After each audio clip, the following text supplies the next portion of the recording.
అనంతపురం జిల్లా జెడ్పీ సర్వసభ్య సమావేశం గందరగోళ వాతావరణంలో సాగింది. ముందుగా తెలుగుదేశం పార్టీకి చెందిన ఎమ్మెల్యే ఎంఎస్ రాజు కూటమి ప్రభుత్వం ప్రవేశపెట్టిన వాట్సాప్ గవర్నెన్స్ మీద ధన్యవాదాలు తీర్మానం పెట్టారు. ఇదే సమయంలో వైసీపీకి చెందిన జెడ్పీటీసీలు సూపర్ 6 పథకాలు అమలు చేయకుండా ఇలాంటి వాటితో మభ్యపెడుతున్నారని ధ్వజమెత్తారు. దీంతో వైసీపీ జెడ్పీటీసీలకు తెలుగుదేశం పార్టీ ఎమ్మెల్యేలు ఎంపిక మధ్య వాగ్వాదం జరిగింది. మంత్రి సవిత ఏకంగా మేము సూపర్ 6 హామీలు అమలు చేయడంతో పాటు ఇంకా చెప్పనివి కూడా చేస్తున్నామని చెప్పుకొచ్చారు. దీనిపై జెడ్పీటీసీలు తీవ్ర అభ్యంతరం వ్యక్తం చేశారు.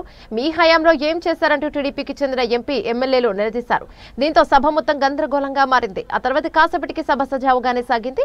అయితే ఆగలి మండలానికి ఎంత నిధులు ఇచ్చారో చెప్పాలంటూ ఎంఎస్ రాజు నిలదీశారు. దీనిపై వైసీపీ ఆగ్రహాన్ని వ్యక్తం చేశారు. జెడ్పీ చైర్పర్సన్ అన్ని మండలాలకు సమానంగా నిధులు ఇచ్చామని చెప్పుకొచ్చారు.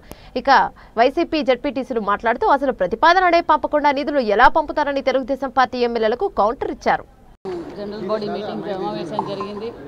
అధికారులు, చైర్మన్ గారు, మరి మంత్రులు, ఎమ్మెల్యేలు, విప్ గారు, మరి జెడ్పీటీసీలు అందరూ వచ్చారు. ఆల్ డిపార్ట్మెంట్స్ రివ్యూ తీసుకున్నాం.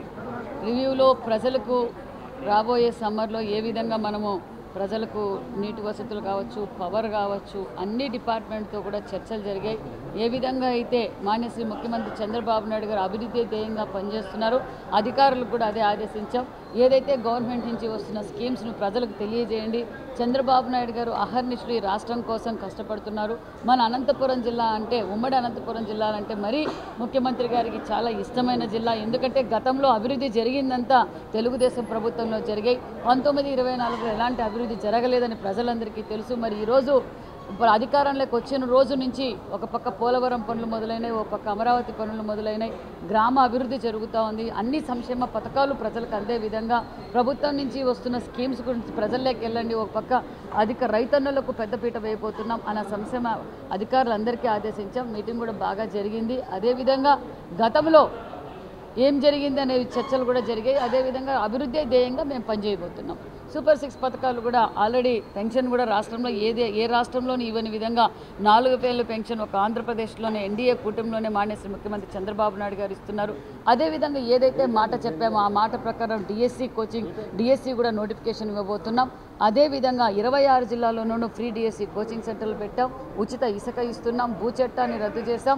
అదేవిధంగా ఏదైతే సంక్షేమ మేనిఫెస్టోలో చెప్పని విధంగా మధ్యాహ్నం పూట జూనియర్ కాలేజీ విద్యార్థులు ఇబ్బంది పడుతున్నారంటే డొక్కా సీతక్క పేరు మీద భోజన కార్యక్రమం ఏర్పాటు చేశాం. మరికొన్ని పరిశ్రమలు రాబోతున్నాయి.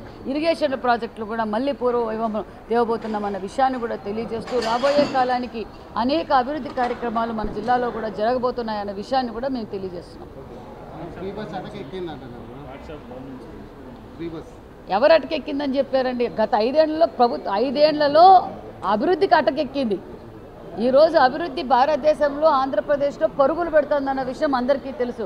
ఒక వైసీపీ వాళ్ళకి తప్ప అటకెక్కిందన్నారే తప్ప మిగతా ప్రజలందరూ ధైర్యంగా, నమ్మకంగా తెలుగుదేశం ప్రభుత్వం, ఎన్డీఏ ప్రభుత్వంలో ముఖ్యమంత్రి గారు ఆధ్వర్యంలో అభివృద్ధి ధ్యేయంగా పనిచేస్తున్నారు. ప్రజలందరూ నమ్మకంగా ఉన్నారు.